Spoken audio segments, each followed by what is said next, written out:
আপনি দিদাদিকে নিয়ে কাঁদেন, আমি তো আমার জাতি নিয়ে কাঁদি। মুসলমানের কাছে যতটুকু নবী ঘৃণিত, অবহেলিত, দীক্ষিত, লাঞ্ছিত, বঞ্চিত, মনে হয় কারো কাছে এতটুকু না।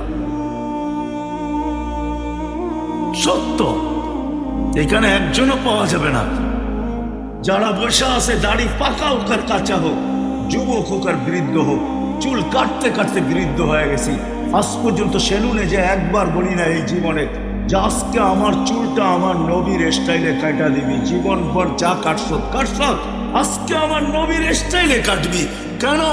আমার নবীর স্টাইল আমার কাছে পছন্দনীয়, বিধা আমি নবীর স্টাইলে চুল কাটতে আসছি।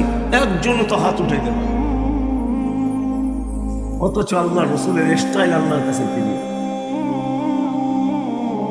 সমগ্র জগতের চেয়ে প্রিয়। আর ওই রসুল, হায় হায় হায় হায়, যে দুনিয়ায় থাকতো চোখের পানি ঝরাইছেন, এখনো কবরে উম্মতের জন্য চোখের পানি ঝরান। কিয়ামতের মাঠে উম্মতি উম্মতি বলে চিৎকার দিতে থাকবেন।